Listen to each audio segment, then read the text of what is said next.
Reading is waived. Mr. President, today I'm offering an amendment to the FDA. I'm troubled by images of armed FDA agents raiding Amish farms and preventing them from selling milk directly from the cow. I think we have bigger problems in our country without sending armed FDA agents onto peaceful farmers' land and telling them they can't sell milk directly from the cow. My amendment has three parts.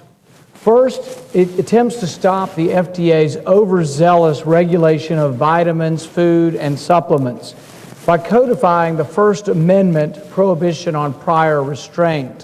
What do I mean by that? The First Amendment says you can't prevent speech, even commercial speech, in advance of the speech. You can't tell Cheerios that they can't say that there's a health benefit to their Cheerios. Under our current FDA laws, the FDA says that if you want to market prune juice, you can't say that it cures constipation. You can't make a health claim about a food supplement or about a vitamin. You can do it about a pharmaceutical, but you're not allowed to do it about a health supplement. I think this should change. There have been several court cases that show that this goes against not only the spirit, but the letter of the law of the First Amendment. So this amendment would change that. This amendment would stop the FDA from censoring claims about curative, mitigative, or preventative effects of dietary supplements. It would also stop the FDA from prohibiting distribution of scientific articles and publications regarding the role of nutrients in protecting against disease. Despite 4 court orders condemning the practice as a violation of the First Amendment, the FDA continues to suppress consumers' right to be informed and to make informed choices by denying them this particular information. It's time for Congress to put an end to FDA censorship. Second, my amendment would disarm the FDA. Now, some of you might be surprised that the FDA is armed. Well, you shouldn't be. We have nearly 40 federal agencies that are armed. Now, I'm not against having police. I'm not against the Army, the military, the FBI. But I think bureaucrats don't need to be carrying weapons, and I think what we ought to do is, if there's a need for an armed policeman to be there, the FBI, who are trained to do this, should do it. But I don't think it's a good idea to be arming bureaucrats to go on the farm to, with arms to stop people from selling milk from a cow. I think we have too many armed federal agencies and that we need to put an end to this. Criminal law seems to be increasing. It increasingly is using a tool of our government bureaucracies to punish and control honest businessmen who are simply attempting to make a living.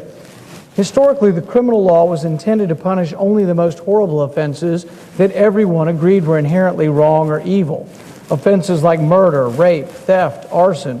But now we've basically federalized thousands of activities and called them crimes. If bureaucrats need to involve the police, let's have them use the FBI, but I see no reason to have the FDA carrying weapons.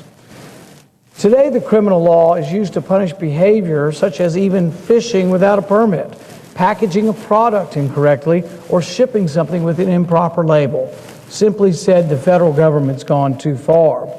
The plain language of our Constitution specifies a very few federal crimes. In fact, the Constitution originally only had 4 federal crimes, and now we have thousands of federal crimes. We've moved beyond the original intent of the Constitution. We don't even know or have a complete list of all the federal crimes. It's estimated that there are over 4,000, but no one has an exact number. Finally, my amendment will require adequate mens rea protection. In other words, when you have a crime, you're supposed to prove the intent. People have to have intended to harm someone. Can't be an honest mistake where a businessman or woman has broken a regulation and didn't intend to harm anyone. If you want to convict someone of a crime and put them in jail, it should have a mens rea requirement. This is something we've had for hundreds of years. It comes out of our common law tradition. This amendment would fix this problem by strengthening the mens rea component of each of the prohibited acts in the FDA Act. by including the words knowing and willful before we address and accuse someone of a crime. This, I think, would give protection to folks who are guilty of inadvertently breaking a regulation and would keep from overflowing our jails. We've got plenty of violent criminals without putting people in for honest breaches of regulations. If Congress is going to criminalize conduct at the federal level, as it does with the FDA Act, then the least it can do is have an adequate mens rea requirement. My amendment will attempt to do this. It's not that we won't have rules at the federal level, but the rules ought to be reasonable. We ought to allow people to market vitamins. There's no earthly reason why someone who markets prune juice can't advertise that it helps with constipation. We've gone too far.